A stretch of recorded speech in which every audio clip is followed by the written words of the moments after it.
And Zoran Viskovic moves over to the center position. He is normally the number 4 player in the offensive rotation. Homer Drew, of course, nearing that 400th win.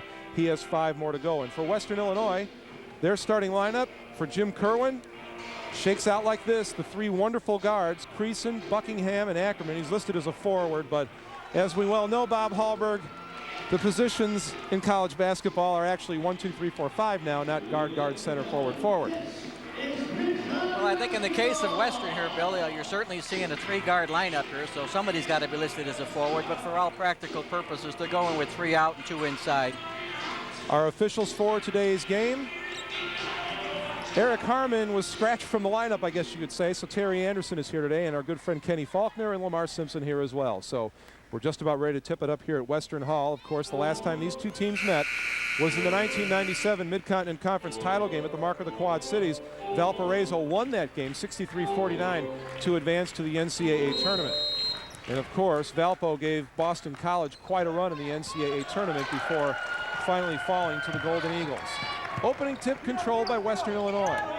Ackerman has the ball, looks inside, which you won't be seeing much of out of Western. They'll fire it up from the outside. From the top of the lane, Johnston shot, that one wouldn't go. Tipped up by Bob Jenkins, who's able to outlet to Bryce Drew. Jamie Sykes looking inside, got it to the top of the key. Now Bryce Drew has it, 24 seconds on the shot clock. The ankle injury to Bryce Drew does not allow him to cut as sharply as he would normally like, although he looked pretty good there, sneaking behind the defense and getting the opening 2 points of the game. Very nice isolation play there, Jim. They got Bryce on the side all by himself, and Tony Ackerman was guarding against the high cut, and Bryce backdoored him. Buckingham guarded by Sykes, got it to Ackerman. Drew comes out on him. Ackerman looked like he wanted to go inside, instead dropped it out to Johnson. Top of the key, Buckingham, he'll fire. That's a 2 on the way, wouldn't go. And a rebound pulled down by Bill Jenkins. So Valparaiso gets 2 stops on defense to open the game. Drew goes baseline. Looked like he lost the handle as he made the move. Ryan Johnson there to come down with him.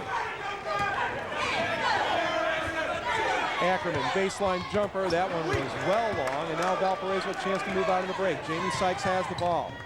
Pulls up and waits. Valparaiso will set up in the half court. Bryce Drew guarded by Ackerman. Gives it off for Bill Jenkins. Sykes looks inside. Viskovic, his first touch of the day. Got it to Drew.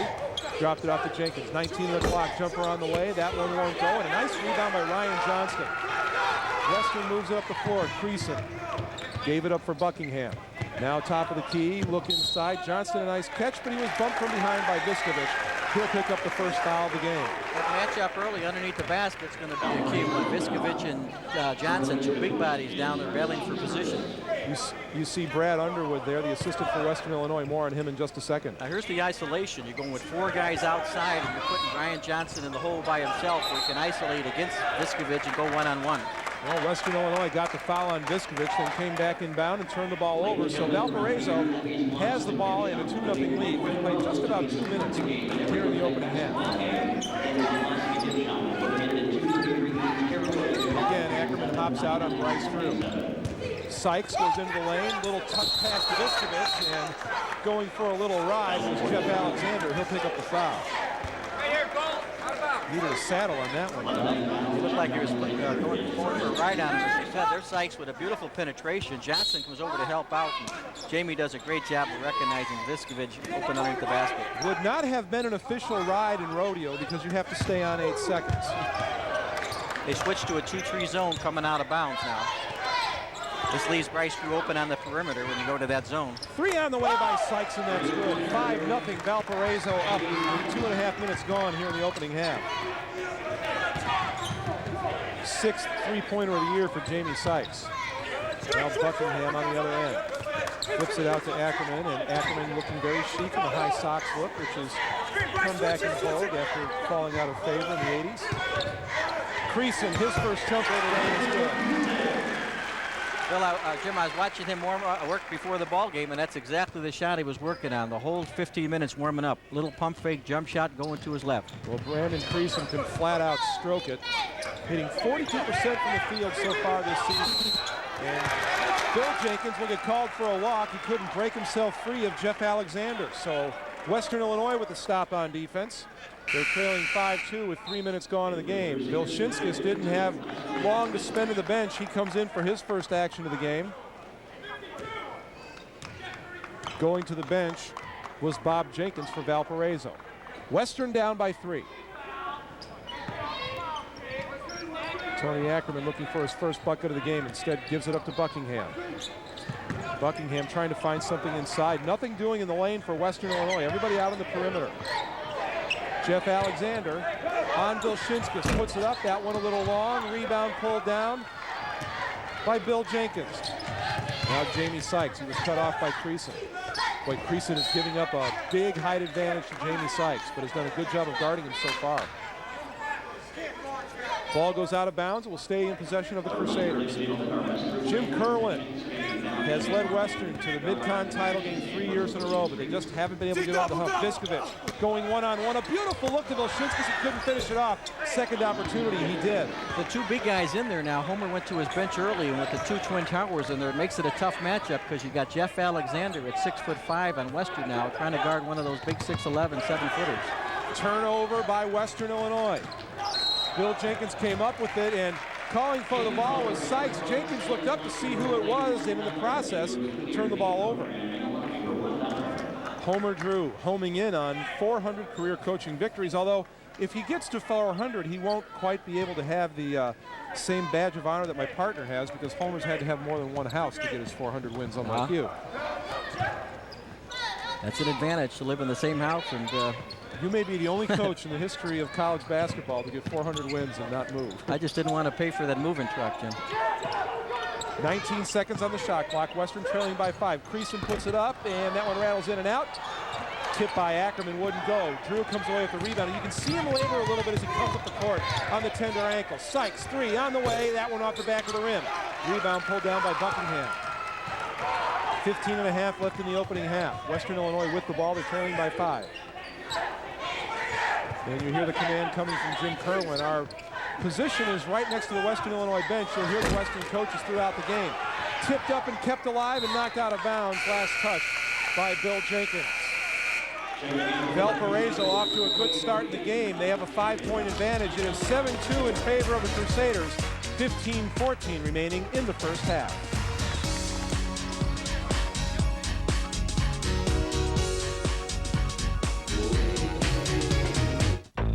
Program without the expressed written consent of the Mid-Continent Conference, Western Illinois University, and Sports Channel Chicago is strictly prohibited. Jim Blaney and Bob Hallberg at Western Hall in Macomb.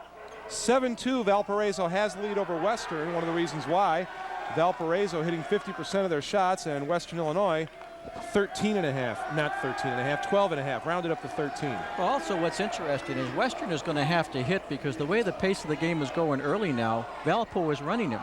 They're actually getting a couple of buckets off on their transition. So if Western don't hit those outside shots, Valpo is really beating them down the floor. And the other thing Valparaiso has been able to do is keep Ackerman from penetrating. Bryce Drew has done a nice job on defense so far, locked up on Ackerman. Creason had Sykes all over him, had to get rid of it to Alexander. And away from the ball, Brandon Creason goes down in a heap. He was tied up with Jamie Sykes, and the call is going to go against Vilshinskis.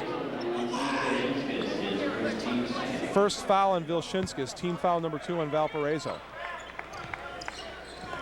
New 35 for Western Illinois. They trail by 5. Down the lane, Ackerman, the first time he was able to penetrate, got his own rebound back. Buckingham got a man up in the air but couldn't pull the trigger. Valpo comes out in the zone now. Watch for the perimeter shooting. Somebody's going to be open for a nice perimeter shot here. And 3-pointer on the lane, good by Ackerman.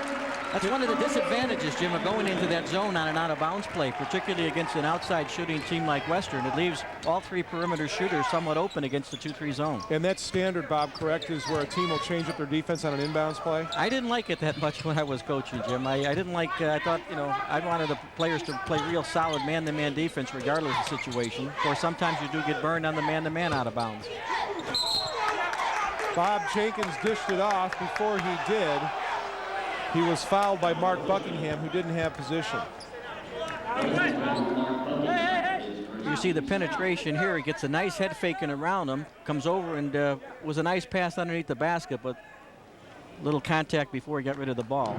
Okay, now, Bob. if you see Western out of bounds on the zone here too, also, you know, I was always afraid of a guy like Bryce Drew because most out of bounds plays go to the shooter. The ball probably will come back to Bryce if it's a zone out of bounds. Coming around off a screen, and very dangerous to leave a guy open on out of bounds plays. It was a good job of defense by Buckingham picking up Drew, because that has not normally been the matchup so far in this game. It's been Ackerman on Drew. Ackerman has the ball now, drives down the lane, met by 3 Crusaders, put it up and couldn't get it to go down. Johnston came in, picked up a tough rebound, trying to battle his way around Vilshinskas. And it'll be a turnover on Western Illinois. Johnston was awfully close to the baseline, stepped in the end line and turned it over.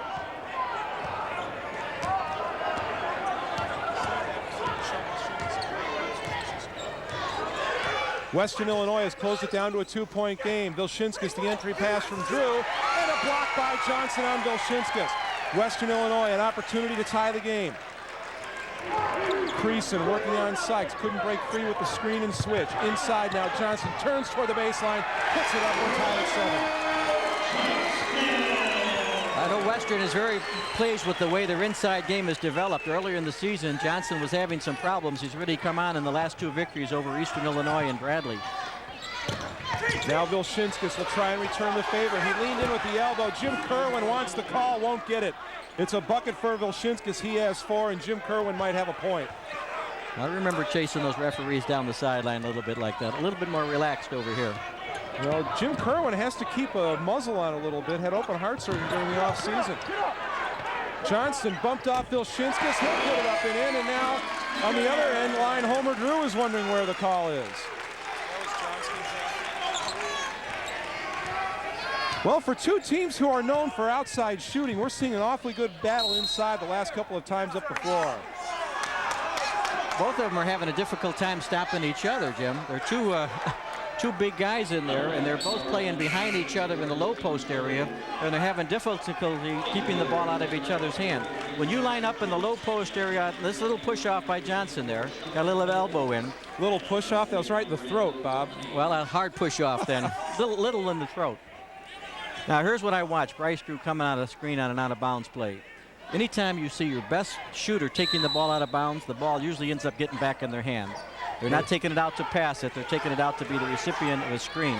Tipped by Ackerman. Drew had to dish it into the corner. Jenkins. That was great positioning on the baseline by Fernando Colonese. Here's another big guy that they're very pleased with the way he's played in the last couple of ball games. Had 5 for 5 against Bradley coming off the bench. Jim Kerwin realizes that if his team is to make a run and try and get to the NCAA tournament, they have to get the inside and outside games going. Creason, 3-pointer on the way, that's good. Western leads at 12-9. What makes him so deadly, Jimmy, he gets the shot off so quickly. You've really got to stay tight on him.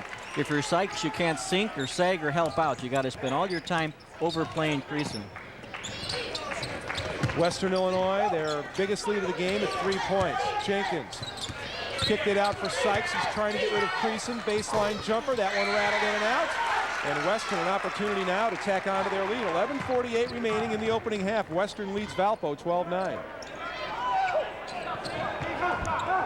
And the thing is, for Western Illinois, if they can keep pounding it inside and getting points that way, that will only make their outside shooting that much more effective. Well, they're really stretching out the defense. They're going with 4 perimeter players and 1 player posting up inside. And you've got to respect their outside game, so that leaves the post player in a one-on-one situation with no help underneath the basket. And that's exactly what happened. That's called isolation, Jim. You take your pivot man and you put him in a position on the floor where they can't give defensive help by sagging off. And things could not be going any better for Western Illinois right now. They're leading by 5. Sykes gets it into Viskovich. Nice pass to Bill Jenkins coming down the lane. He couldn't finish. Ball out of bounds to Western Illinois. 11 minutes exactly remaining here in the first half. The Western Illinois Leathernecks fell behind by 5 early, but right now they have the 5-point margin.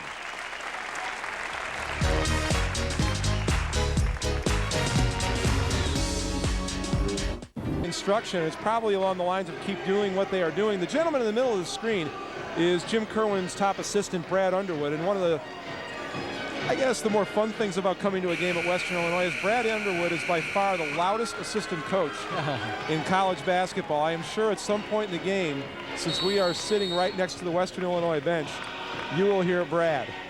And Brad has to take over a lot of the yelling now because, as I mentioned briefly a moment ago, that Jim Kerwin had open heart surgery during the off season.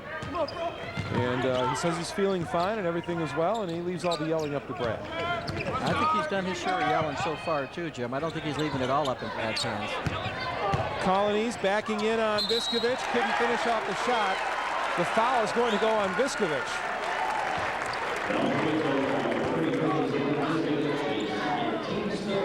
What's happening now is Colonies it's hard to give help from the outside to Western because of the outside shooting of Buckingham and Creason in particular. So if you get isolated down on the baseline and you're guarding Buckingham or Creason, it's very hard to sink off and help out in the post or kick the ball back out, and you're very susceptible to the three. So that's why Western is so successful right now going inside. They've got the defense stretched out. On the other end coming down, Jim, I'd like to see Bryce Drew get a couple more attempts early in the ball game. I always wanted my primetime player to have a lot of attempts early in the ball game. I think some of the other Valpo guys have been taking the shots. During the timeout, if I'm Homer, I would say try to get that ball into Bryce's hands a little more. Colonies has come into the game off the bench. He has 4 points already. It's a 7-point lead for Western Illinois. Jared Nunes into the game for his first action, number 21 for Valparaiso. And Drew had his pass tipped away, and what an athletic move by Buckingham to keep from turning the ball over. If Western elects to go for a three, they could build it into a double-digit lead. Inside, Colonies couldn't get the bucket, but Brad Froman there to finish. Everybody from Western Illinois getting into the act, and Homer Drew has had enough. He wants a 20-second timeout. He doesn't like what he sees going on out there right now, Jim. Doesn't want to burn a full one, just doesn't. Smart play by Homer. He doesn't want the lead to get any worse than 9 right now. And it is so difficult playing on the road once you get into conference play. I'm sure most of you have been watching the scores around the country, teams blowing each other out. That's going to start to change with the conference play. Fernando Colonies from Rio de Janeiro. And both of these teams now have started to tap into recruiting around the world. Valparaiso with Vilshinskis and Viskovich, and Colonies coming in here. Went to Lewis and Clark Community College and now is playing Division I ball here at Western Illinois and has been doing a fine job. He was a big factor in maybe the biggest win in Western Illinois basketball in the last few years when they had a win over Bradley in this building right before Christmas. Colonies led the way. He had 10 points. Valparaiso needing points on this trip. Bryce Drew has not gotten the basketball hardly at all in this opening half. One of the reasons why it's a 9-point margin. Drew off glass, looked off his man to get the shot away, couldn't hit it. Viskovich had it knocked out of bounds, and then Viskovich picks up his 3rd personal foul.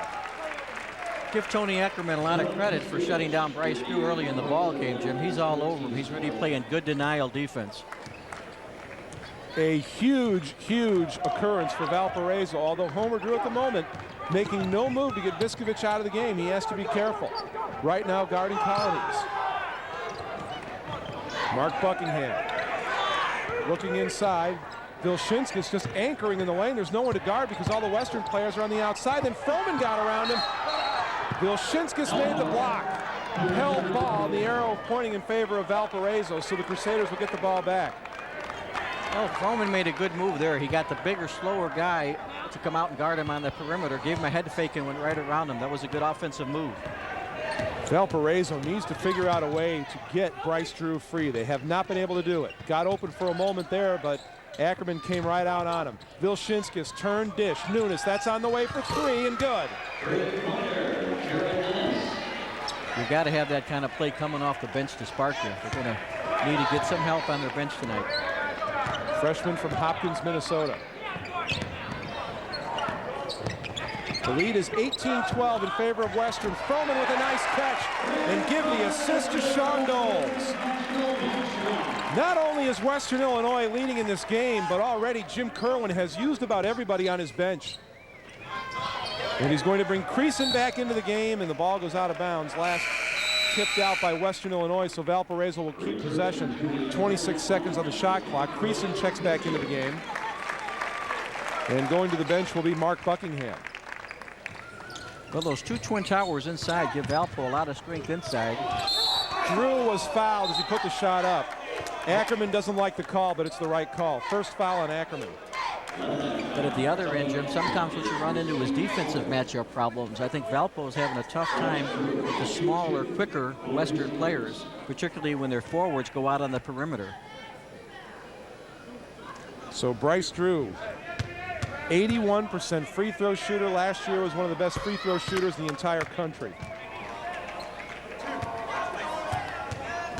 But we've seen Bryce Drew in a game last year against Northeastern Illinois comes to mind, where he didn't do a whole lot in the opening half as far as scoring was concerned, but once the game got tight and it was on the line, he started lighting it up. And Bryce Drew makes the defensive play to get the ball to Sykes. Sykes was cut off by Creason, got the ball to Drew. He'll kick it out. Three-pointer on the way. Not two in a row. It goes to the top of the rim, and the ball will go back to Western Illinois.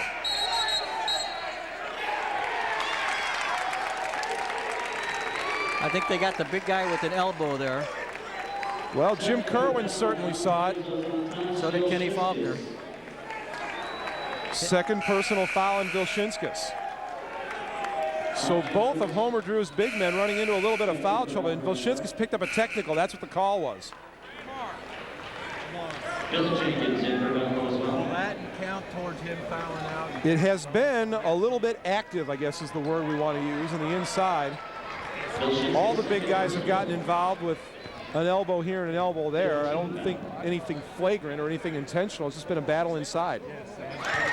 We talked about Drew being a good free throw shooter. Creason's even better at 85% for the year. Jason Jenkins, number 22 in for Valpo. Jason Jenkins, the freshman from just up the road in East Peoria, into the lineup for Valpo.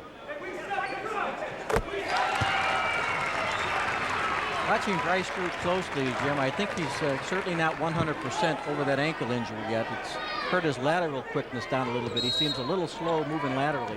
And it is the left ankle. You can see the black brace sticking out of the top of his shoe. 8:09 remaining in the opening half. Western Illinois leading Valparaiso 22-13. Colonies looking inside. Ackerman just can't break free. Now Brandon Creason trying to get away from Sykes. He did put up the shot, it wouldn't go. Foul will be on number 10, Jamie Sykes, his first. That's really a matchup out there between Sykes and Creason, and both these two kids are real hard workers, and Creason is non-stop. He's not one of these stationary guards. He's running off screens, running inside, running outside. He's really making Sykes work, and he can get the shot off quick. Sykes was right on him that time. He gave him a quick spin move and was able to get his jump shot off. Brandon Creason, a tribute to what some players have to do in college in order to get their playing time, and that is be patient. He's been part of this program for a long, long time, and is finally getting his chance to play, and he leads the team in scoring with 15.2 a game. Ryan Johnston back into the game for Western Illinois. So now that Jim Kerwin sees Homer Drew's big men in trouble, it's time to get the bangers in there and maybe try and pin some more fouls in them. Creason 4 of 4 from the line. He has 9 points in the game so far. Western Illinois up by 11.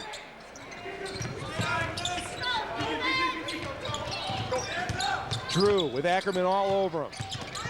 Nunes puts up the shot. That one rattles in, so he's come in off the bench and picked up a couple quick buckets. 5 points for Nunes so far.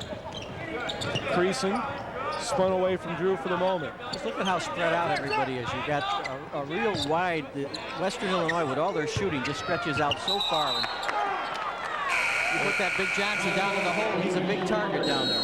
Johnston got a break. He took the bunny hop and should have been called for traveling, but instead they called the held ball. Western Illinois will keep it with 19 remaining on the shot clock. 24-15, Western leading Valparaiso. New Year's Eve in Macomb, Illinois. Western Illinois leading Valparaiso 24-15. This is Mid-Continent Conference basketball. I'm Jim Blaney, along with Bob Hallberg. Jim Kerwin's Leathernecks executing the plan to perfection. And they have a 9-point lead. Homer Drew's team jumped out to an early 5-point lead, but since then, it has been all Leathernecks. Creason inbounds the ball to Ackerman. Ackerman has been really quiet, but everybody else has been scoring, so that hasn't been a big factor. Watch these perimeter shooters. Dumped inside to Johnson. He spins off Vilshinskis. Couldn't get the shot up. Kicked it out. Creason, 3 on the shot clock. thing hit the back of the rim from about 35 feet. And Sean Doles commits the foul going after the rebound. That's his first. Jim, basketball is such a game of matchups. I think Ryan Johnson is really enjoying himself tonight being the small guy on the floor. He's really doing a good job out there. And you see the foul, and Doles committing the offense on Jason Jenkins. Nunes flips it inside. Vilshinskis is going to get Johnston's going to get called for the foul, actually, and that is his second personal. New 35 on the clock. Drew off the inbounds pass, couldn't get it to go down. Ackerman, a chance to run. Drew hurrying back on defense, and Valpo does a good job hustling up the floor. Ackerman had to pull up and wait for help. Now to the baseline, dumped inside Johnston, had it stripped away, loose on the floor, and it was picked up by Doles. He got it to Ackerman. 20 seconds on the shot clock. Baseline drive that was tipped away by Jason Jenkins, out of bounds. Western will keep it. 19 on the shot clock. Sean Doles will check out of the lineup for Western Illinois. Brandon Creason goes back in.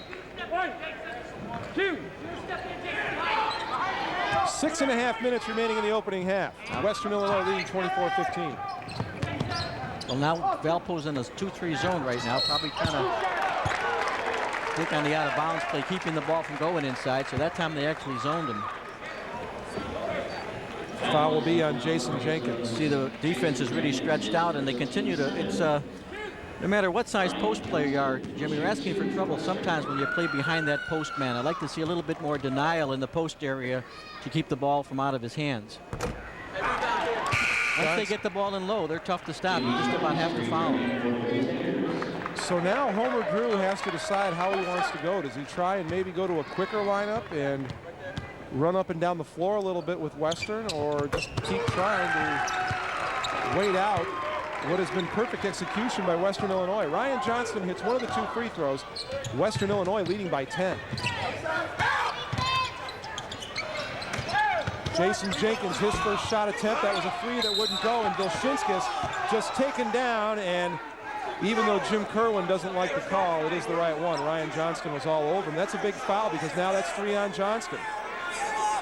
What we're seeing here is a very physical game inside. If you can see the contact in this rebound, there goes Johnson up underneath. It's kind of a twist up there. You've got a little hooking there. Look like a hockey hook in there. Isn't that what they call that? Exactly. Two big sticks tangled up together. Vilshinskis, a 71% free throw shooter.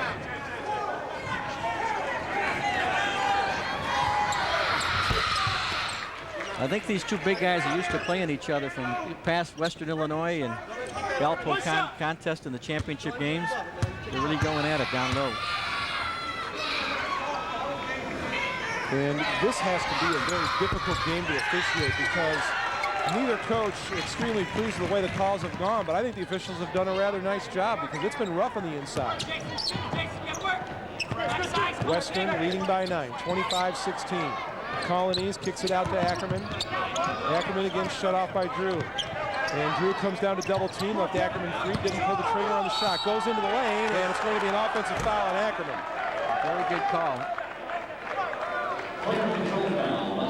Valpo's got problems down there defending Western right now because Western is doing a good job inside, and when you sink off, kicking it back to the outside, they're very deadly on the perimeter shooting. Well, it's a tough decision for Bryce Drew to make. Does he go down and double and help, or does he stay out on Ackerman? It's not an easy choice. Exactly. Bryce Drew just has not been able to find his shots so far. And credit Tony Ackerman with doing a good job on defense of hopping out quickly. Jamie Sykes goes off the screen, tried to go baseline. Creason cut him off. 10 on the shot clock. Jason Jenkins gave it to Drew. Open for a look at a 3, and he got it. What the difference was that time, Jim, was patience. They waited until Drew got open. Right now, when Ackerman's doing a good job on Drew, it's going to take Valpo a little longer time to get him the basketball. But what happens sometimes is you become impatient and you get your non-shooter shooting the basketball. Valpo needs to be a little bit more patient so Drew gets himself free off some of those screens. And away from the ball, Fernando Colonies called for the foul, his first personal. Vilshinskis will get another opportunity from the line.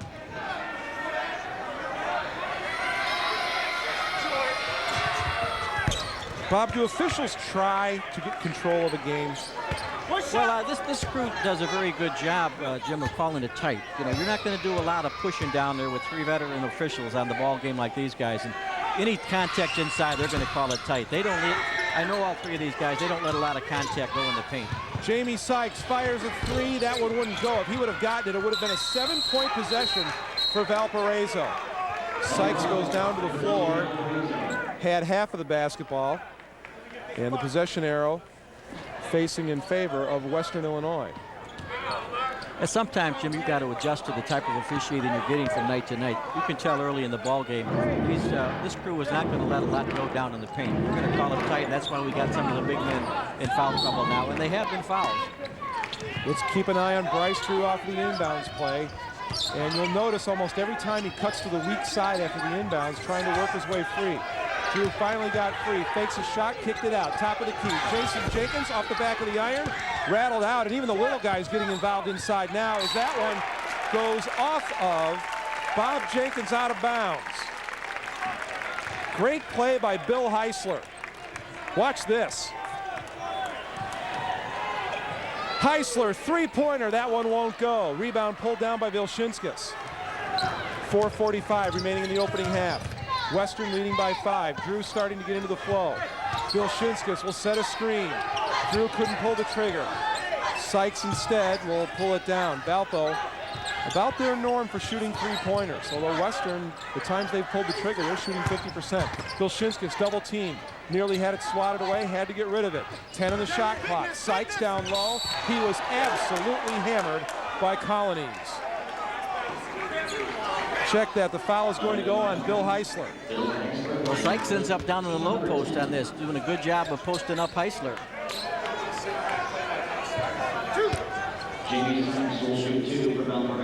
So that time you get the big guy out on the perimeter, you put Sykes in low, does a good job of posting up, muscling up, and draws the foul in there. Sykes, first opportunity from the foul line in the game. He comes in as an 83% free throw shooter. And technically, by raw percentage, is the best free throw percentage shooter for the Crusaders. Doesn't have enough attempts, though, to officially pass Bryce Drew. Made 2 of 2. 5 points in the game for Sykes. We're down to a 3-point game. 25-22. Western Illinois leading Valparaiso. 4:17 remaining in the first half. Heisler put on the brakes, guarded by Jason Jenkins. Now Creason with the ball. Jamie Sykes has been very aggressive in his defense. Creason lost his dribble. Can't get rid of the ball. Finally had to put it up. That one wouldn't go in. And the rebound pulled down by Vilshinskis. Valparaiso can tie it with a 3. Keep an eye on Bryce Drew. Sykes instead kicked it out and had it stolen away by Mark Buckingham. Mark Buckingham had the same thought. Good catch by Creason. Wicked pass in the inside. Colonies backs in, and let's see on which player the foul will be pinned. It is called on Tony Vilshinskis. Vilshinskis has given Colonies a lot of room down low to catch the ball. When you stay behind the man in the low post and give him 3 or 4 feet to catch it, he puts it on the floor. The only way you can stop him is with the foul there. Third personal foul on Tony Vilshinskis. I'd like to see both defensive pivot men on both teams do a better job of keeping the ball out of the low post. They're kind of both playing behind the pivot and allowing the ball to get in there. And that's why they're all in foul trouble. A little bit more denial before the ball enters the post. Well, Homer Drew is trying to get him out of the game. Now, Bob was talking earlier about the way Western Illinois has been out on the perimeter and leaving the man in the middle. And it's really caused problems for Valparaiso on defense, and it's caused Tony Vilshinskis to have to run at somebody and not get set defensively, and that's many of the times you see a player pick up a foul. And he had no help. When Colonies put the ball on the floor, it was strictly one-on-one. He was going right at Tony. He had nobody to give him a hand. 3:30 remaining in the opening half. Valparaiso down by 4. They have the ball. That was a great catch by Bill Jenkins. Couldn't pull the trigger. Nunes got it into Vilshinskis. He's double teamed. Nunes got by Creason, puts it up off glass. That one won't go. Rebound pulled down by Bill Heisler. He'll bring it up the floor and then decides to give it off to Creason. Right now, Western Illinois has 3 deadly shooters in the game. Creason, Heisler, and Mark Buckingham. Buckingham has the ball now. 3 minutes exactly remaining, and before Creason took the shot, a foul called on the floor. And it may go on Bill Heisler, who is trying to fight his way around his man. And indeed, it does go on Heisler. He now has 2 personals. What's been important here, too, Jim, is the last couple of minutes, Ackerman's been on the bench catching a breather, and Rice Drew hasn't been able to take advantage of that. With him out of the ball game, I thought maybe he'd have an opportunity to open up his game with a couple of threes, and while Ackerman's getting a good rest, Rice is still out there, possibly getting a little bit tired, which may show up later in the ball game. Jamie Sykes goes to the line. 2 of 2 so far, and hits one more. Jamie Sykes is an interesting story because if you want to look up any information on Jamie Sykes, you won't find it in the Valparaiso media guide. No picture in the media guide. Actually, they did 2 media guides this year, Jim. One with his picture and one without. He was playing baseball for the Arizona Diamondbacks. Didn't get permission to play basketball till about 1 week into the practice season. So I'm sure Homer Drew was very glad to get Jamie back on the team. Rated as the fastest prospect in the Arizona Diamondbacks organization. He's an outfielder and he has a great arm. He also has 7 points in the game so far. A tick over 3 minutes remaining in the opening half. Western Illinois still leading, but now the margin is down to just 1 point.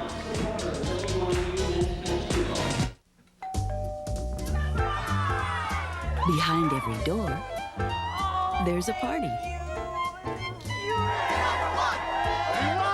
And behind every party, there's Jewel Osco. We've got it all, from good foods to party wear to the little extras that make a party great.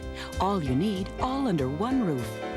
For your next party, invite Jewel Osco. Hi, come on in. I'm so glad. Chicagoland's party team. NCAA basketball returns to the mark. This year, it's bigger, it's brighter. It's the 1998 Citgo Mid-Continent Conference Tournament. Watch the stars as men and women from 9 Mid-Con universities battle for a berth in the NCAA championships. Call 326-1111 now and bring the entire family to witness this spectacular event, because the journey through March Madness begins at the mark.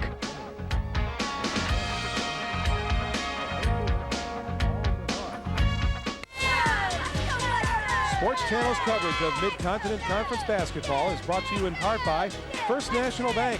First National Bank in DeKalb Sycamore for all your banking needs. The needs of the Western Illinois Leathernecks is for a victory at home over Valparaiso today, because in conference play you have to defend your home court. One thing the Buffalo Bulls have done so well in the Mid-Continent early this season is win on the road. They already have 3 road wins in conference play, and we're not quite, we will be in a few hours, into the new year. What would concern me a little bit if I was Jim Kerwin is Valpo's been able to come back without Bryce Drew really being a real big factor in the ball game, and you can't keep him quiet for the whole game. A mistake by Jeff Alexander. He got up in the air and had nowhere to go with the basketball. A turnover. Valparaiso can tie it with a 2:47 remaining in the opening half. Valpo came out in a press that time. A little strange change in strategy during the timeout. Gave Western a different look, and looks like they weren't quite ready for the full court press that time. Big possession for Valparaiso. The last 3 years, Bryce Drew has usually hit a bucket. Guess what? He just did it again. Bryce Drew now with 8 points in the game. Game tied at 26. Froman kicks it out. 3-pointer on the way. That one won't go. Rebound pulled down by Bob Jenkins. And now, for the first time since the opening 5 minutes of the game, Valpo can take the lead. Jamie Sykes has it blocked out of bounds by Sean Doles. And Western Illinois decides they want a 20-second timeout.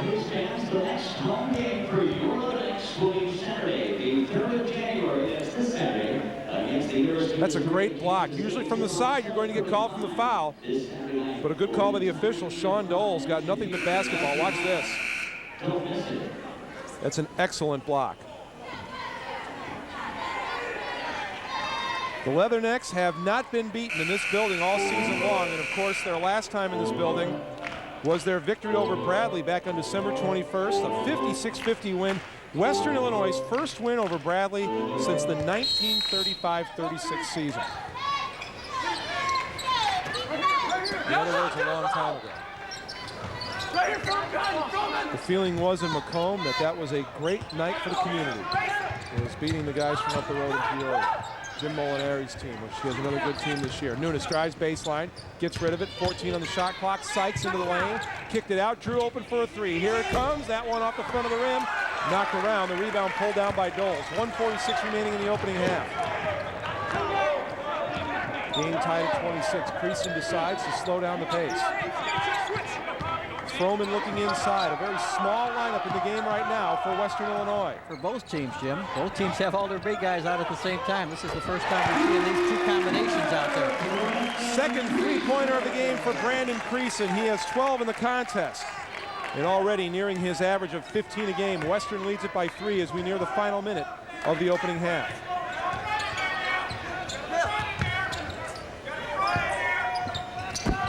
Nunes looks inside, got it to Drew. Ended up on Jenkins' hand. And now Nunes drives, kicks it off. Bill Jenkins, short jumper, that won't go. And then the putback by his twin brother Bob. His first 2 of the game.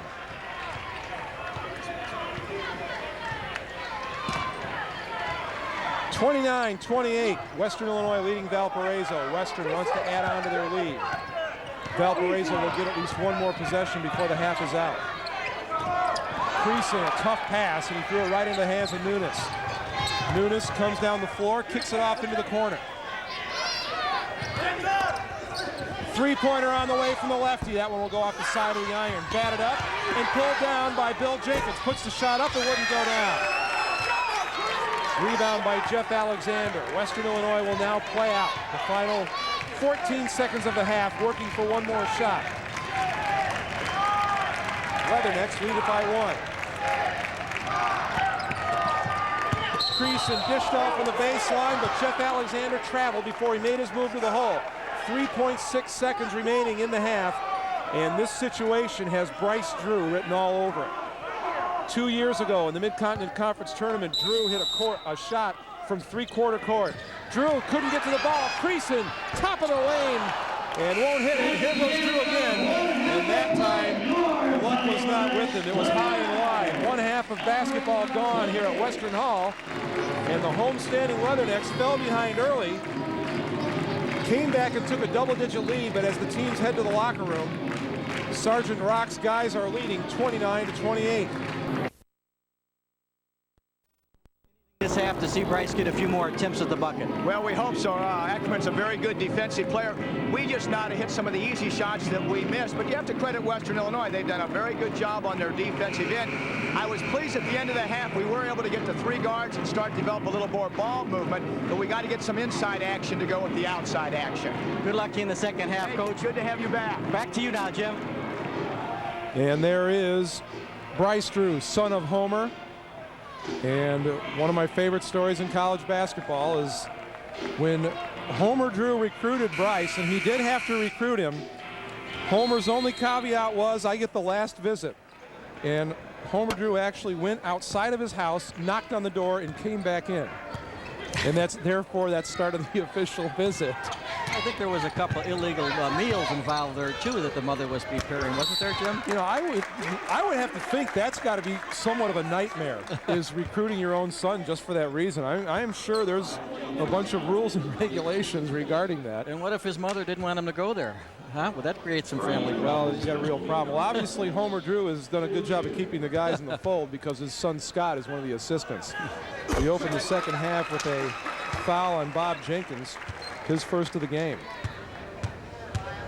And Ryan Johnston goes to the line, hits both free throws, and just like that, Western Illinois ups their lead to 3. 31-28. It's always interesting to see in the opening minutes what adjustments the coaches made at halftime. Usually the guy that's losing will make more adjustments, but in a close game, it's interesting to see if there'll be a change in strategy on the part of Coach Kerwin or Coach Creason.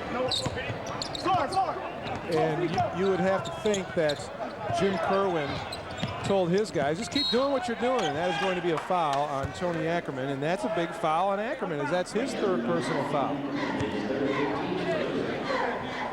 First team foul on Valparaiso.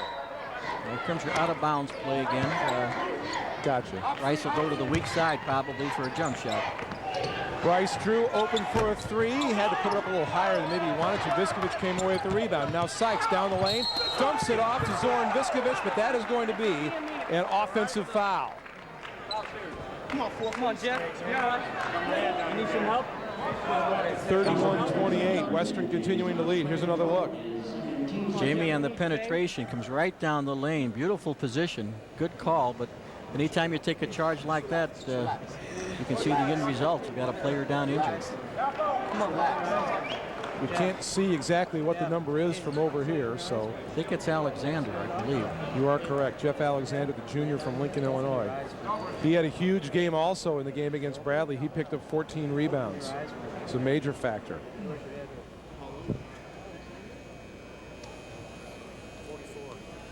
He had a beautiful position on the charge. He just stood his ground, and Jamie Sykes went right into him, and standing there taking the blow, he went to the floor hard there. Now, it would be interesting if this floor were marked for the NBA where exactly that charge occurred, because now in the NBA, of course, they have the essentially what is a no charge zone, where if you're within the semicircle and you get run into, that's just the way the game goes. I didn't know the NBA had charging.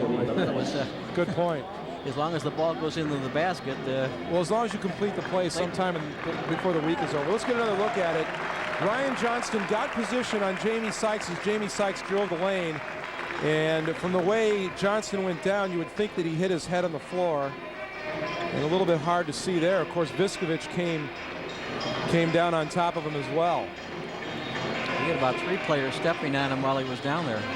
This has been one of the most physical games we've seen in the Mid-Con in a while. As far as the inside is concerned, people have been banging and crashing all game long. Johnston a little woozy. He'll get up and come out of the game.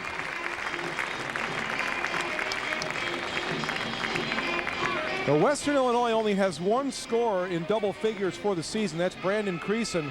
But yet, look at the balance they have had. They have 3 other players over 8 a game.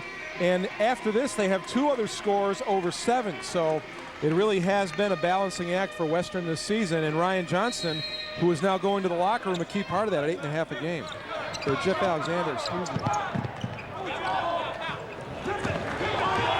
Brandon Creason trying to break the press, dished it out. Buckingham puts it up for a 3, and it's good. Well, that's one thing you've got to do at the other end with the change in strategy by Western. They come out on a press by Valpo, rather, and Western made him pay the price by getting down quick and hitting the open 3. 34-28 Western Illinois. Played just over a minute here in the second half. Bill Jenkins to his brother Bob, and away from the ball, more banging and crashing, and Johnston pleading his case and not looking like he's going to win the argument. 4th personal foul on Ryan Johnston. All the big guys in trouble in this game in the fouls. I think they're tightening up the defensive pivot calls down there. Key thing right here, Colonies didn't get to the scorer's table in time to check in, so Johnston is still in the game. And the ball tipped away, pulled down by Bob Jenkins. He goes up, rebound by Bill Jenkins. He'll finish it off. And the reason why that bucket was made is because Ryan Johnston was helpless inside with the 4 fouls. 34-30, Western Illinois has the lead. Even though we're on the offensive end, you've got to watch some of the picks Ryan Johnson sets out there. You hate to see somebody pick up the 5th on an offensive foul, but he does set some mean screens out there, Jim. Tony Ackerman on Drew. 10 seconds on the shot clock. Creason puts it up. Not only does Creason get rid of it in a hurry, but he gets a very high arc of the basketball. First time we've heard it, Brad Underwood through the headsets today. You should have no doubt about what you're supposed to do if you're a Western player. Bryce Drew with the basketball. No look pass, nearly stolen. Viskovich came up with it, puts it in. Johnston again, an excellent job of going vertical. And we get a whistle. Froman was in the neighborhood. Bill Jenkins in the neighborhood as well. And the call will go against Bill Jenkins, his first. Johnson is in a real tough situation there with 4 fouls playing behind. There's not much he can do down there. And Colonies will finally get into the game and send Johnston to the bench. 6-point lead for the Leathernecks. Creason dumps it in the baseline. Colonies was very effective in the opening half. Viskovich letting Colonies back in just a little bit. You can hear the slap all the way over here. If you see the isolation down in that low post, when Colonies has the basketball down low, look where Creason is on the same side. He's just way outside. You can't see him in your screen right now, but he's just hanging out there waiting for somebody to sink off so the ball can be kicked back to him for a three. New 35 in the shot clock. Ackerman dumps it inside. Hook shot by Froman is good. He's been very effective in the limited minutes he's had. He has 6 in the game so far. Western back on top by 8. Bob Jenkins to Jamie Sykes, now inside for Viskovich. Turns, goes around Colonies and gets 2. Viskovich's first field goal of the game, and he averages just under 13 a contest. A 6-point lead for Western Illinois, and they have the ball. Froman gets it again. Reverse layup is good. Brad Froman, the senior from Warsaw, Illinois, with 8. Bob Jenkins has just got to do a better job defensively down there. He let Froman walk right around him, and then on an offensive move, he's got to dig in and play much better defense. 40-32 in favor of Valparaiso. Bob Jenkins gets rid of it. Sykes, three-pointer. That's off the front of the iron. And again, while the ball was in the air, rebounding off the rim, we get a call. Foul will be on number 44, Bill Jenkins, his second. Sometimes what happens in a game, Jim, when you're guarding somebody like Bryce Drew so tight, you rotate the ball once or twice. Some of these Valpo guys are pretty wide open, so you can't blame them for shooting. But yet I think they need a little bit more patience to getting the ball into Bryce's hands. Sometimes you, as a coach going against Bryce Drew, you want the other guys taking all the shots, so you slack off them a little bit. Three-pointer was blocked, and in the process, Buckingham was absolutely hammered by Bill Jenkins, and now he picks up his 3rd foul. So they run this nice little play here where Buckingham comes off the low post screen, wide open, I shouldn't say wide open at the top of the key. Jenkins kind of goes at him, and he'll shoot 3 free throws now. Buckingham steps to the line as a 72% free throw shooter, senior from Lewisburg, Kansas. That's a very critical point of the game here for Valpo. You're down 9, possibly 10 after this free throw. This possession coming down the court is going to be very critical. You don't want to get down any further when you're on the road than 10 points, possibly 11. Important that they hit this basket coming down. Buckingham going for 3 for 3. And we have a scrum on the floor as Viskovich and Colonies get tied up again. No calls come out of it, just a collision, but 3 for 3 for Buckingham at the line. Western Illinois back up to an 11-point margin, 43-32. They've got to score now, this time coming down the floor to stay within striking distance. A 14-4 scoring advantage for Western Illinois here in the first 4 minutes of the second half. Bryce Drew trying to get away from Buckingham. Viskovich trying to set a screen. Three-pointer on the way, that won't go. Bill Jenkins came away with the rebound. New 35 on the clock. Bill Shinskis holds it up high, gets it to Drew. Boy, Buckingham just not letting him get away. Off the switch, Drew got free and rolls it in for a 3. Well, if I had a criticism of Bryce Drew, Jim, it would be hard to find one, but I think he's a little too unselfish sometimes. I think he looks too much to pass. He's going to have to carry this team on his shoulders coming down in the final 15 minutes of play and be more offensive-minded. Ackerman at 2, that one well wide, and now Bryce Drew leading the charge for Valparaiso. 8-point deficit for the Crusaders, off glass and good. It's now a 6-point deficit. They're playing like champions right now. They don't panic when they get down in double figures. Just like that, they've knocked it down to a 6-point game. How quickly the tempo can change in basketball. Froman and Golshinskis going at it at the foul line. Creason got around Golshinskis. That's not a fair matchup, but Creason missed the shot. Tipped away, but Sykes came down with it. Valparaiso a moment ago was down by 11, and Bryce Drew thought it had been tipped.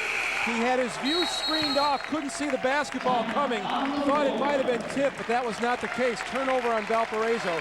Jim Kerwin's Leathernecks will have the ball when we come back. They also own a 43-37 lead.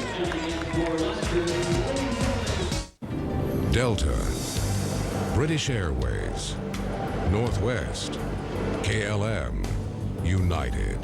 All of these, in fact most of the world's major airlines, domestic and international, rely on this oil company for fuel. When it really counts, they seem to be the one to count on. With that in mind, what kind of gasoline do you think they'd make for your car? You'd be right. Citgo, when it counts.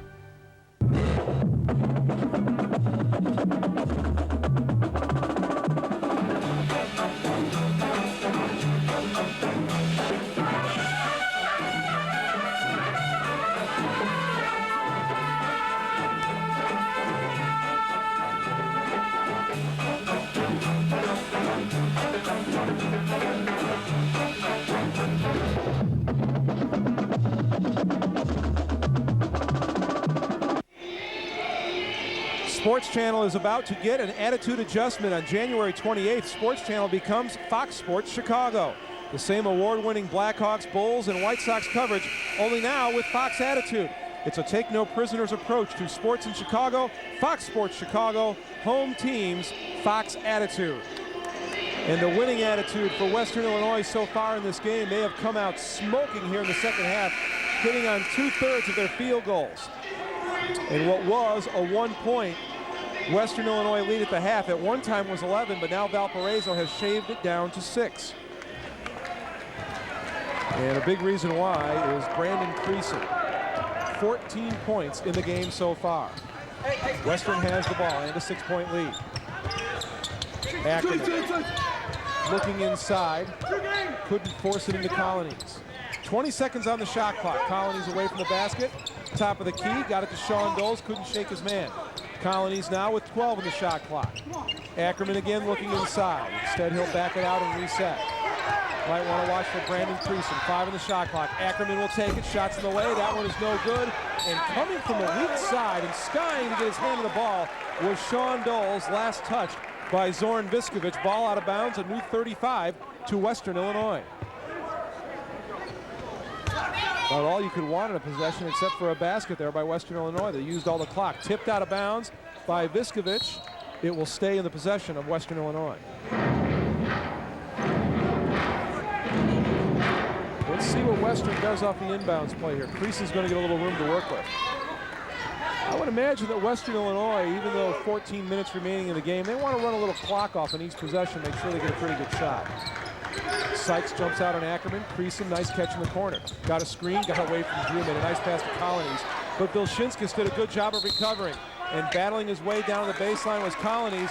Viskovich doesn't agree with the call, but he is going to get tagged with his 4th personal foul. He got a little bit too much knee on him that time, Jim. He gave a nice head fake, Colonies does. Now you'll see him stick his knee, so really the foul is with the lower part of the body there.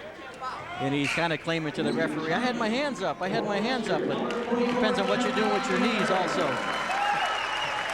Now Brad Froman is running into the locker room for Western Illinois. I didn't see him go down, but he goes into the locker room. And Jeff Alexander is back out on the floor. So he apparently none the worse for the wear. Missed by Colonies the foul line. He's now 3 of 5 from the line, but Western Illinois gets the rebound. So a 6-point lead for Western Illinois. 13:43 remaining in the second half.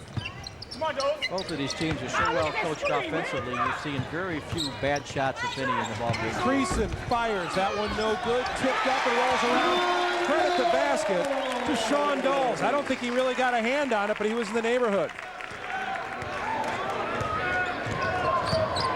And Valparaiso came back quickly to shave it down to 6, but now they find themselves trailing by 8. Tony Vilshinskis to Sykes.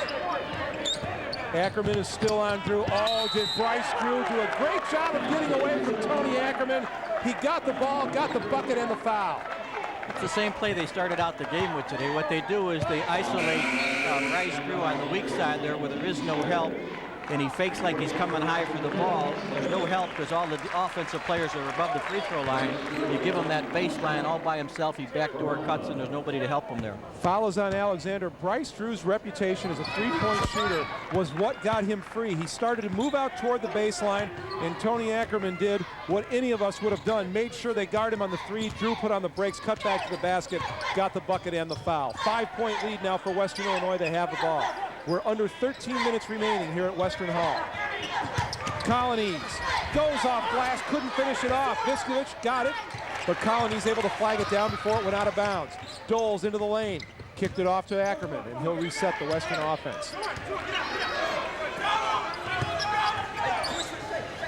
Colonies goes to the top of the key. Sean Doles has been very active, had the ball tipped out of his hands. 20 seconds on the shot clock for Western Illinois.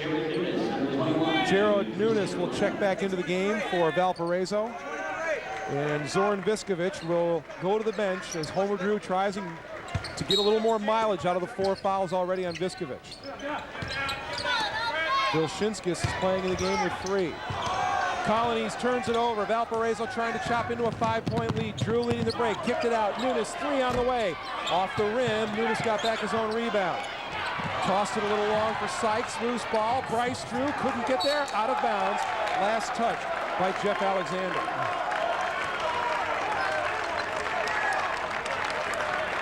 A whole lot of bodies going flying on this one. I counted 6 guys on the floor touching the ball. 25 on the shot clock. 12:05 remaining in the second half. Tony Ackerman has certainly earned his keep today. He's been guarding Bryce Drew all game long. Now Drew will try and get away in the screen, but Ackerman right with him. 7 seconds on the shot clock. Drew turns, spins, got rid of it in the corner. Nunes, 4 on the clock, had it tipped away. Drew has it, didn't see the shot clock. Time will run out. Credit Western with a good defensive effort that time down the floor. 11:43 remaining in the second half. Jim Kerwin's team continues to hold the lead. This is very well. As a result, you've seen very few transition baskets in the ball game tonight. Not a lot of pressing, not a lot of running, just a lot of good patience and shot selection.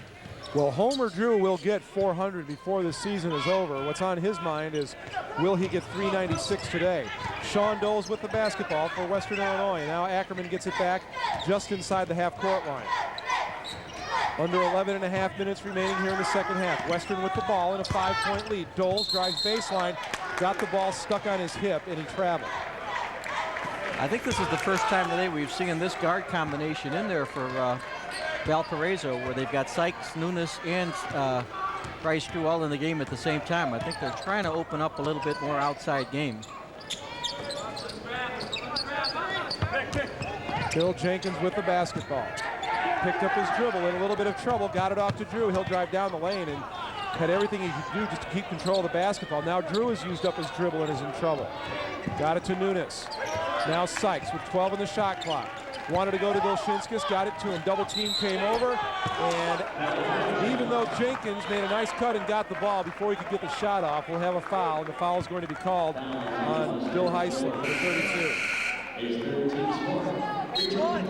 There's the double team down in the pivot. A good pass to Jenkins underneath the basket, and a good cut, good pass by Vilshinskis. He feels the double team come over and pick him up and spots the open man. See if Drew can get free off of the inbounds play. He has not been able to do so all game. Tony Ackerman has just done a wonderful job defending Drew on the inbounds plays. 3-pointer on the way by Sykes. That one rattles in and out, but Bill Jenkins right there for the rebound. And then a steal by Johnston, and did he step on the end line as he made his move up court, or was he fouled? He was fouled. Nunes kind of helped him get out of bounds a little bit coming up the sideline. First foul on Nunes. Foul is on Jared Nunes, his first team's 8th. Checking in for Western number 50, at the free throw line. Brad Froman back into the game. You talk about somebody who has been efficient in their minutes. Brad Froman with 8 points in the game. Johnston missed the free throw. 10:37 remaining in the second half. 45-40. Sykes working his way toward the baseline. Got it to Vilshinskis. A little high for Drew. Had to flag it down. Now he'll drive down the corner. Wanted to dish it off to Nunes, but on his way to the bucket, ran into a man who had position, and Bryce Drew is going to get called for the foul. That is Drew's first personal. Lane opens up. He does an excellent job of penetrating, gets himself up in the air. That was kind of a close call. You know, Brandon Creason kind of slid underneath him a little bit, but the ref had him for the offensive charging foul. I don't know if he quite had position there.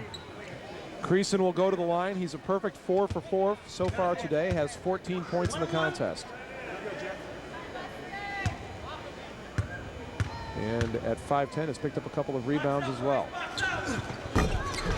Didn't get that one to go, but a tough rebound pulled down by Alexander. Then he had it taken away, got it back, got it out to Buckingham in the corner. Creason waits, pulls the trigger, and I don't know if that was blocked by Sykes or not, but it sure didn't seem like Creason got very much in the shot. Now Valpo coming the other way, trying to cut in to a 5-point Western Illinois lead.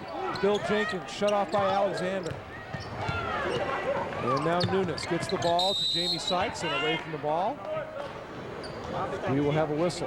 And it appears that Bryce Drew was cut on the elbow and is bleeding and will have to come out of the game. And Homer Drew didn't like the timing of the call, apparently. And a quick piece of tape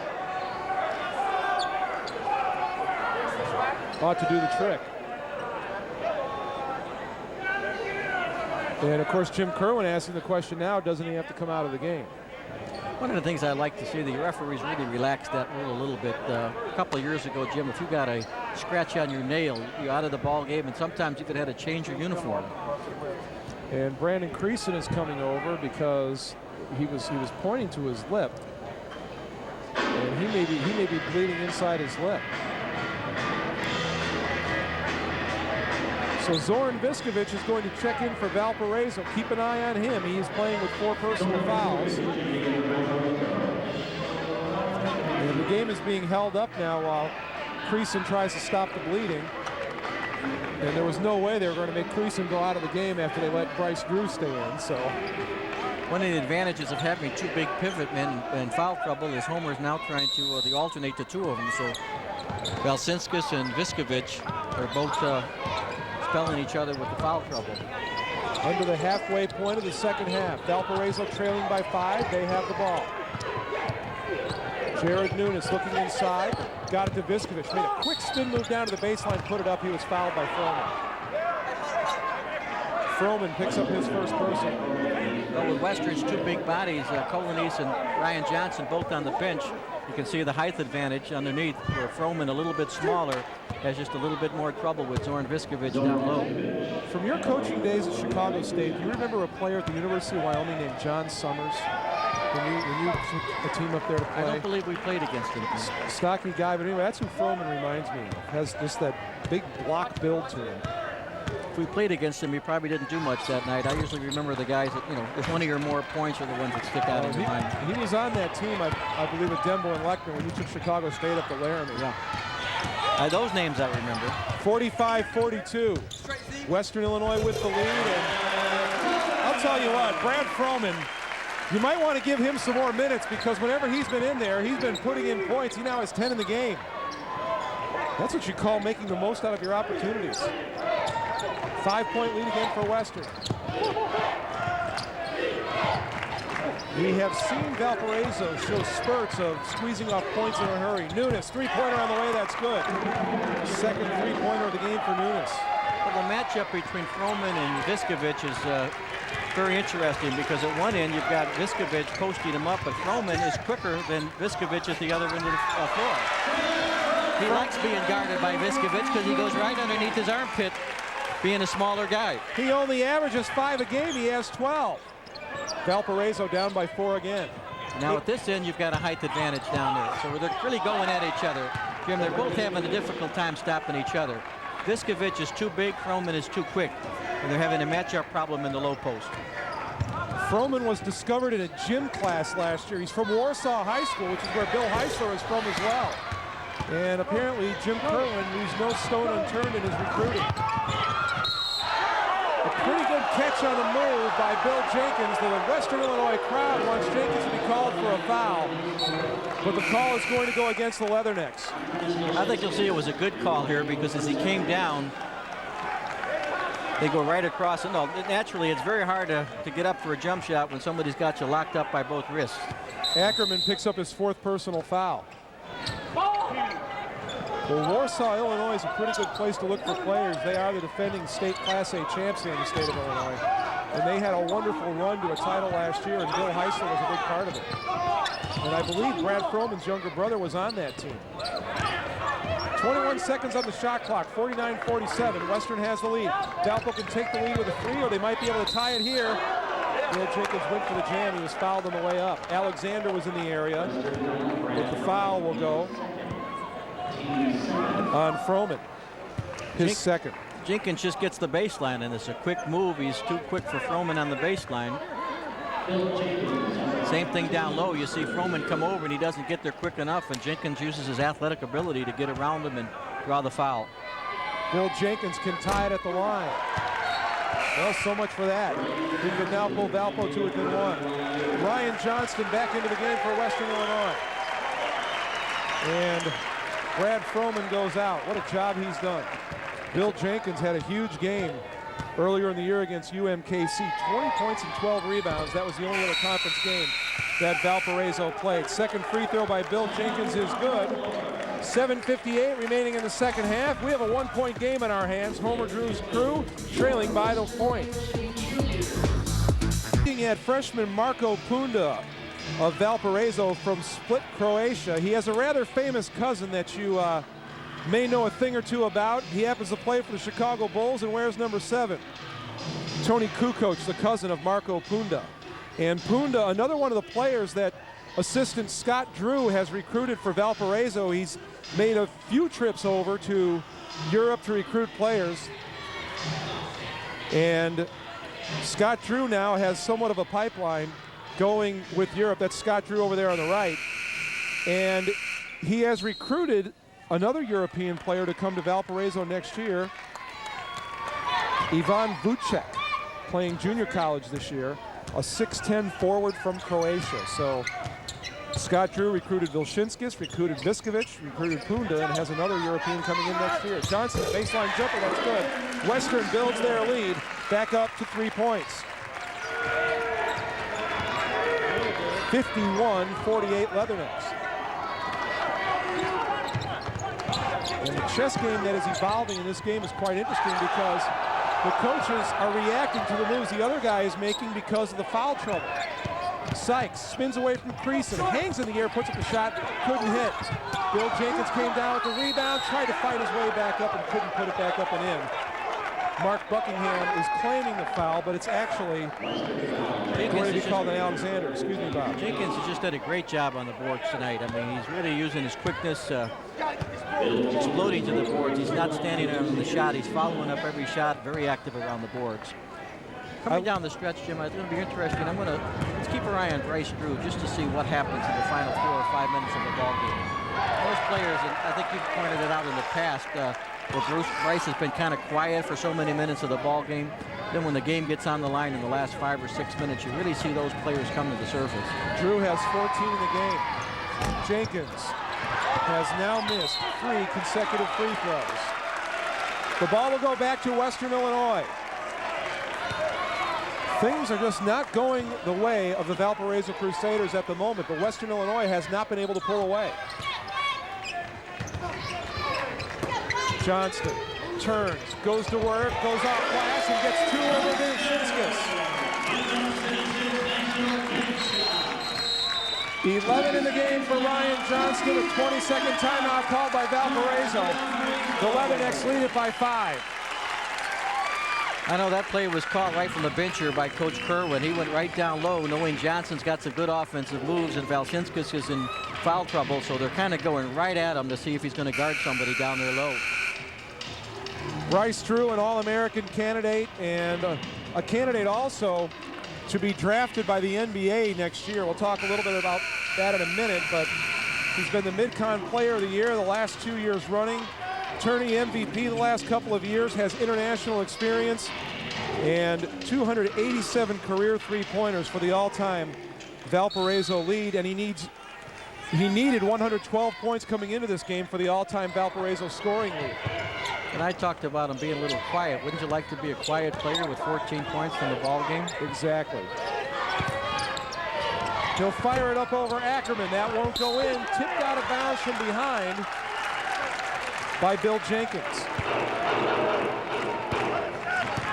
Well, we're now getting into the time where the lead is starting to get a little large if you're a Valparaiso fan. Creason was double teamed, got rid of it to Johnston.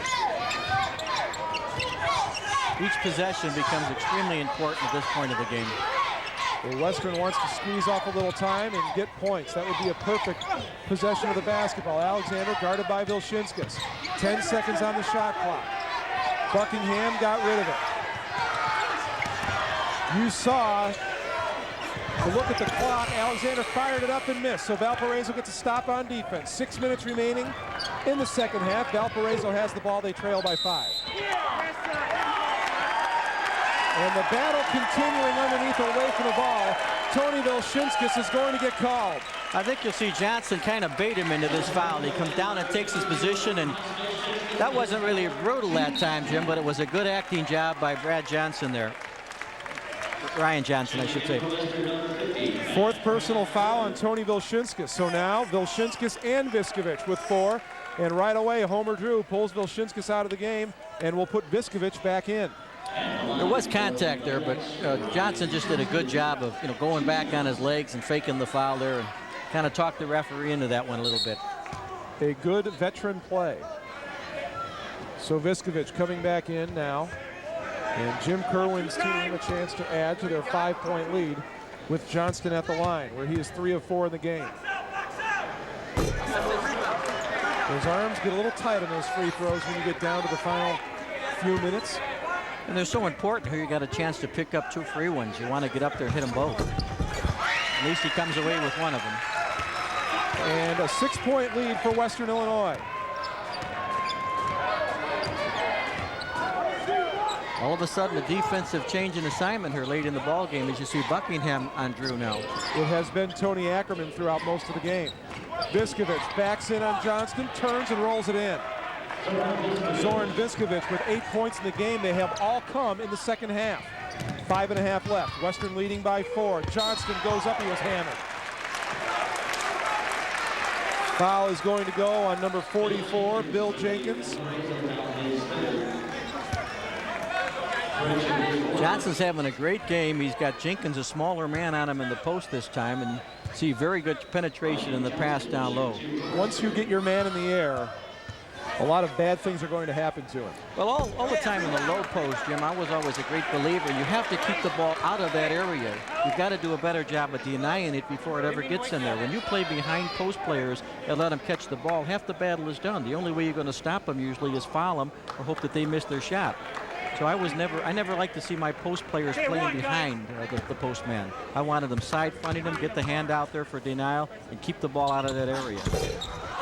Rattles in and out. Ackerman came away with the rebound, and Ackerman calls a 20-second timeout before he leaned over the end line and went out of bounds. So a lot of foul trouble in this game, and it's all the big men with the exception of Ackerman. And Ackerman has been playing a long time in this game with 4 fouls. We've covered the Mid-Continent a long time. Isn't this one of the more physical games? Without a doubt. Yeah. I have a hard time remembering a game that's been more physical than this, but the reason is, Bob, is because there are a lot of teams that can't go too deep with a centerman. It's one of the reasons why Valparaiso and Western Illinois have met in the title game each of the last 3 years, because over the course of the last 3 years, these were really the only 2 teams that had not only a big man in the middle, but also had a second guy they could go to spell the number 1 man and really cause problems. We've seen in the tournament the last couple of years in the semis, both these teams using both big men in the game at the same time, and the other teams just couldn't deal with it. Still a 4-point lead for Western Illinois. 5:20 remaining in the half. Brandon Creason with the basketball. Now Mark Buckingham. Got it to Ackerman, 12 on the shot clock. Ackerman, guarded by a freshman, decided instead to dump it off to Creason. 5 on the shot clock. Buckingham to Creason. 3 on the way. That's good. 3rd three-pointer of the game for Brandon Creason. A 7-point lead for Western Illinois. Tremendous range on that shot. Not many guys could hit from that far out with the clock winding down. That was way out in NBA range. Valpo in need of a bucket. Zoran Viskovich, double team, turned into the lane, had it knocked away. Froman was in the neighborhood. Let's see if he gets called for the foul. Indeed he does. 3rd in the game on Froman. I think Jim Kerwin looks pretty healthy to me tonight, Jim. He's been up and down that sideline and blocking my view a couple times here. The doctors told Jim Kerwin that he had better get the aorta valve taken care of or he was risking a stroke, and that was all he had to hear. It was time to go to the doctor. Viskovich misses a key free throw. Ball out of bounds, and will go back to Western Illinois. Free throws are always important during the course of a ball game, but getting down to the last 4 or 5 minutes, everyone becomes so much more critical than the ones you miss early in the ball game. Tony Vilshinskis will come back into the game. Viskovich will go out. Homer Drew keeps alternating the big guys, who are both trying to stay in the game even though they have 4 fouls. Creason has the ball. He just hit a big three-pointer. They're going to take a little clock off now. They'll probably do here, Jim, is get down to about the 15-second mark and then set up a special play for one of their shooters, possibly. Ackerman into the lane, goes up with it. That one wouldn't go. Rebound and a break. Bill Jenkins leads it. Got it to Jared Nunes. Goes up left-handed. Couldn't finish off the shot. Jenkins couldn't get the tip. Loose ball on the floor. Bill Shinskis couldn't get the handle on it. Good call to the officials because Johnston did not have possession.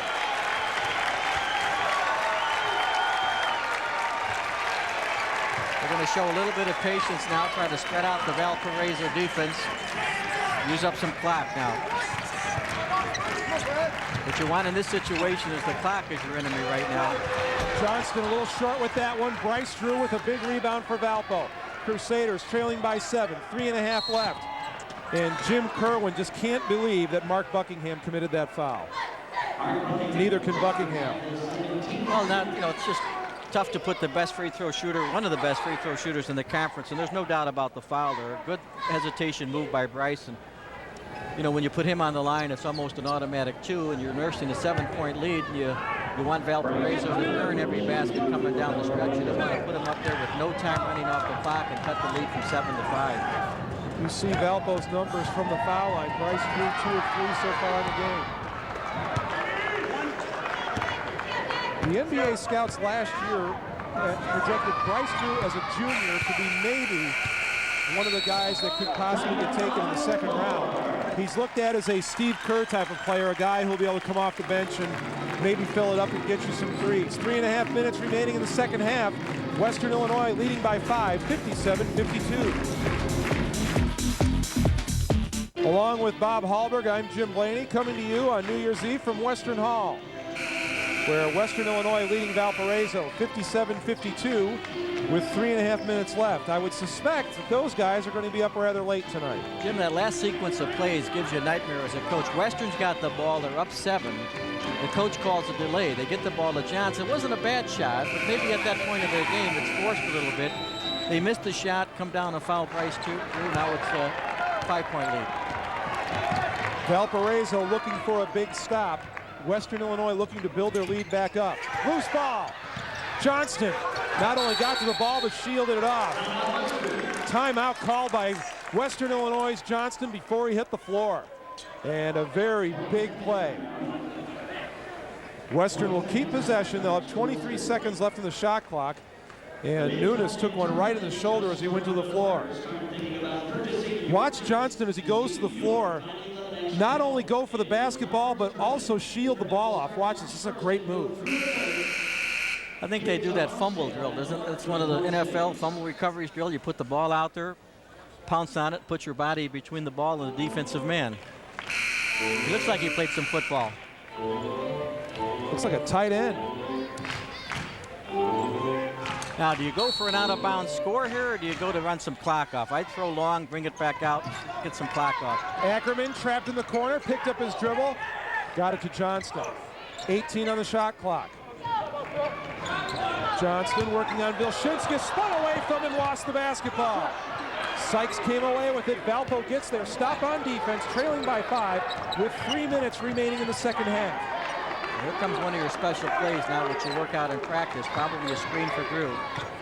Couldn't get away from Ackerman, instead went to the baseline. Runner is good. That's why he's been the Mid-Con Player of the Year 2 years running.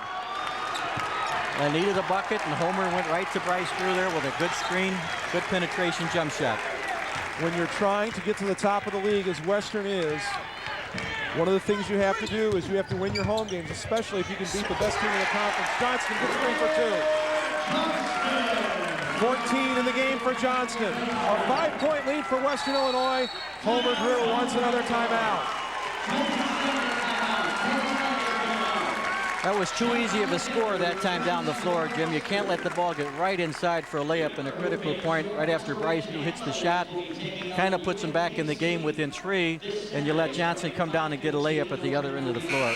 Sports Channel's coverage of Mid-Continent Conference basketball continues January 22nd when the Northeastern Illinois Golden Eagles visit Oral Roberts. Live coverage with Chet Kopic in the game room at 7. Tip-off immediately to follow at 7:30 right here on Sports Channel, your home for the Mid-Continent Conference. Oral Roberts expected to be one of the teams playing late into the tournament when we get to the mark of the Quad Cities the first weekend in March.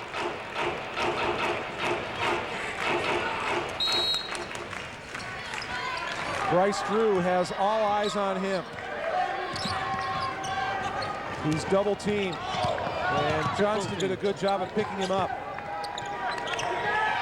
Nunes, he'll fire up a 3. That one rattles in and out. Stick back by Bill Jenkins.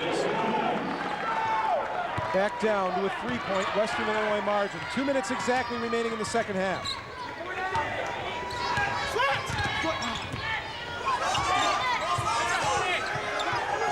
Ackerman dumps it down to Johnston. Trying to fit it into Buckingham. He was fronted by Nunes. Shot clock is at 15. Creason down the lane, kicked it out. Alexander passed up the shot. Shot clock at 10. Ackerman goes in and couldn't get the roll. Knocked around, rebound by Vilshinskas. Valpo can tie it with a 3. Here comes the 3. That one off the back of the iron. Creason with the rebound. Maybe not the greatest shot selection by Bryce Drew on that particular possession. Might have took it a little quick that time. 1:20 remaining in the second half. Creason lost the handle. And the freshman Nunes says, calm down.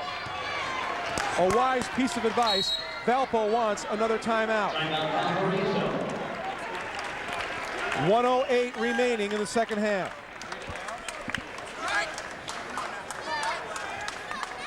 So Valparaiso has the ball. They will once again have a chance to tie it with a 3. Today's game produced and directed by Jim Corno Jr. Our graphics coordinator was Jeff Miller. The remote facilities provided by Trio Video, and our executive producer is Tom Ordover.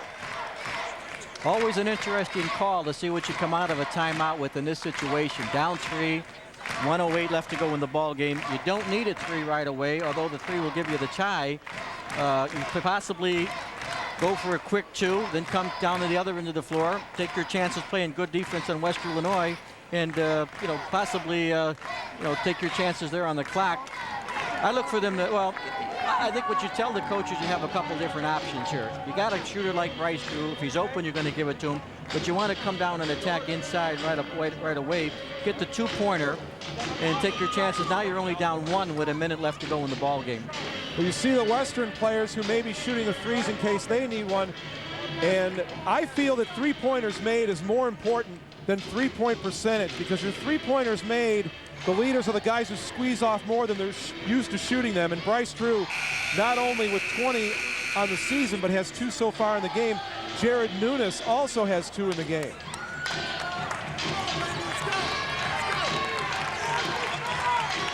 Western Illinois, a minute 8 away from a huge victory if they can hang on.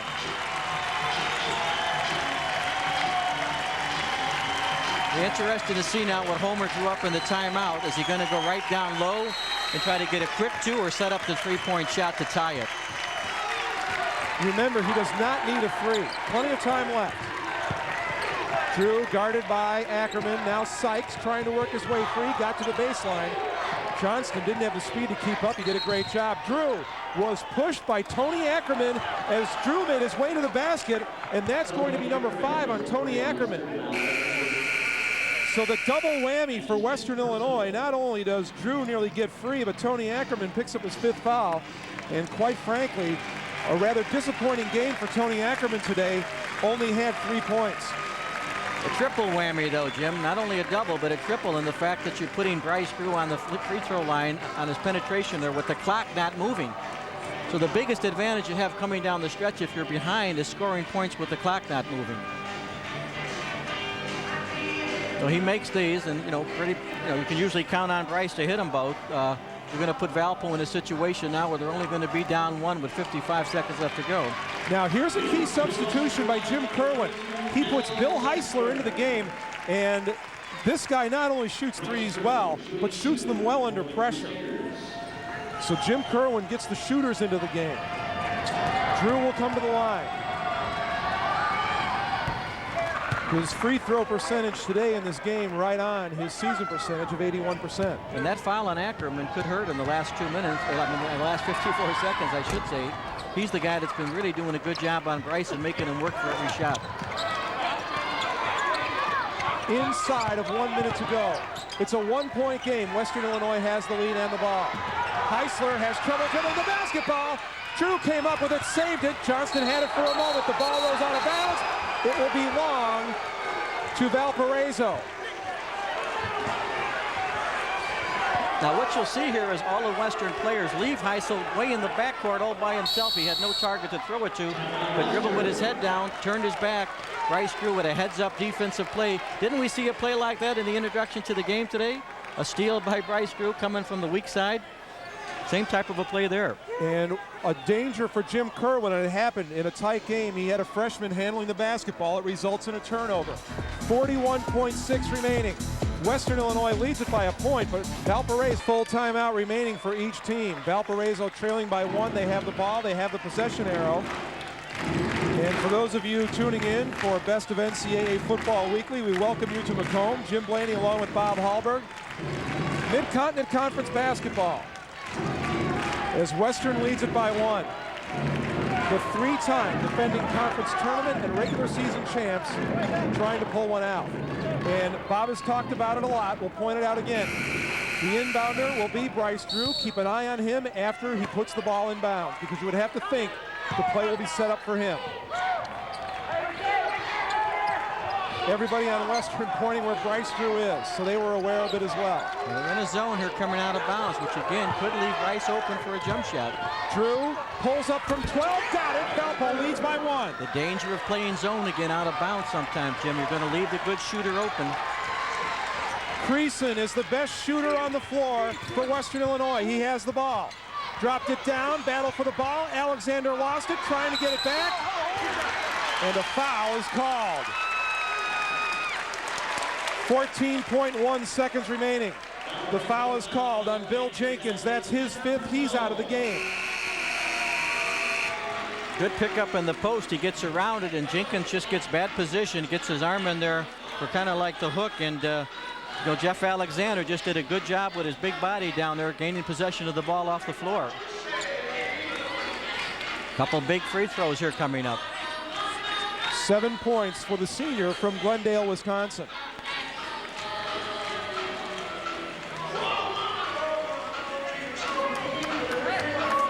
Zoran Viskovich is going to check into the game. And I would assume, Bob, that'd be for rebounding off the free throw. Well, this is one of those games as a coach, your destiny lies in the hands of your player. He's got to step up and hit the free throw in this situation. Western Illinois trailing by 1. And Viskovich goes back to the bench. Bob Jenkins instead will check in.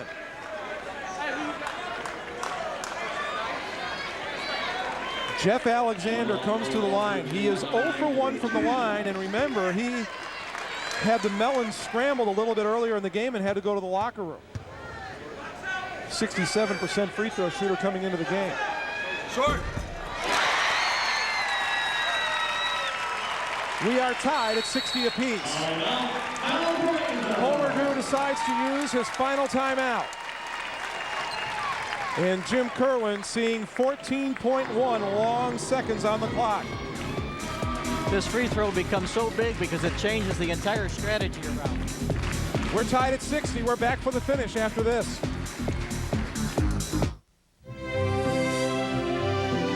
The 59 lead. Bryce Drew, the best player on the floor, and it's amazing how the best players in crunch time always come up with something like this. Well, it was a zone, and he got matched up on the baseline against a slower defensive player, and Jeff Alexander, who actually is a forward, and went right around him on the baseline of his own defense.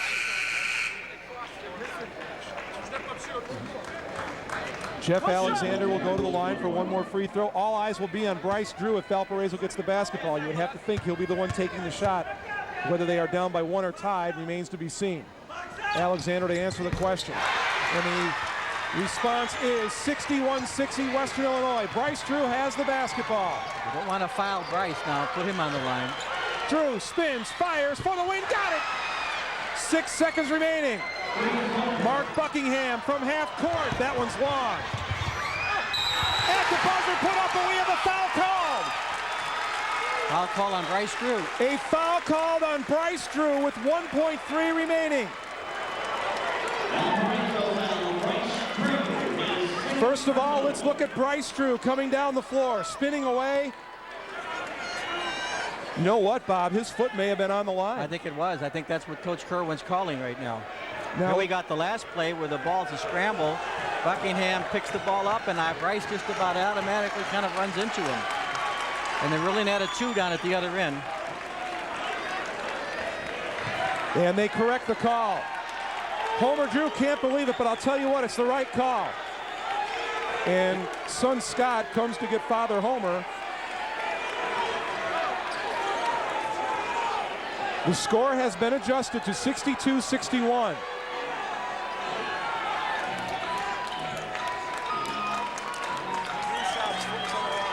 Mark Buckingham will go to the foul line. Jim, okay, watch Bryce Drew's left foot. Well, it's a little hard to tell from that angle. But anyway, Buckingham is at the line, trying to tie the game at 62. Tell you what, this thing, remember, Valparaiso does not have a timeout. They're going to have to go long with a desperation shot if he makes this free throw. Buckingham makes both. Timeout, Western Illinois. One of the things that timeout does, it allows Valpo to set up a play now. Whereas you don't have a set play to go long. They're in a position now during the timeout to really come up with some strategy with 1.3 seconds left to go. Let's take one more look at the three-pointer as it was called by Bryce Drew that was corrected to a 2. Watch Bryce Drew's left foot. That's a great call. He's got that foot right on the edge of the line there. Referee was right on the call there. But now it gives Valpo a chance to go long with the ball, Jim. Sometimes you see a kid take it out of bounds and just automatically throw it right in front of him in a panic situation. Now you know what they're going to do. They're going to go long. If you're Western Illinois, you want him to throw the ball in the front court. Don't let him go long. So you're setting your defense up so they can't go long with the ball. The question here is, do you try to get the ball to Bryce Drew, or do you have either Vilshinskis or Viskovich inbound the ball to either Viskovich or Vilshinskis, the 2 tallest players on the floor? Well, you better be a pretty accurate passer, but one of the things you're going to do is you're going to spread out the defense by putting your defensive players on the perimeter. And you've got a baseball player like Jamie Sykes with a great arm for his arm from right field. He might be the one inbounding the pass down long. So it's going to be interesting to see how exactly Homer Drew sets up this inbounds play. He will have Viskovich on the floor. One thing the long pass does too, Jim, it allows you to draw the foul. If Ryan Johnson or Colonies, the 2 big guys inside, go after that pass aggressively, there still may be a free throw in the works here for Valparaiso. Bob Jenkins will inbound. Nobody is guarding the inbounds pass. Jenkins going for Vilshinskis, and the ball will go out of bounds. Touched by Western. And Valparaiso will not get a chance at the ball. His last touch by Valpo. 0.8 remaining. Go along with the ball. Don't throw it in front of your bench. The Western Illinois Leathernecks defend their home floor. They knock off the 3-time defending Mid-Continent Conference champions. Our final score from Western Hall. Western Illinois 63, Valparaiso 62. For Bob Hallberg, I'm Jim Blaney. Thanks for joining us. Happy New Year. The preceding has been an exclusive presentation of Sports Channel.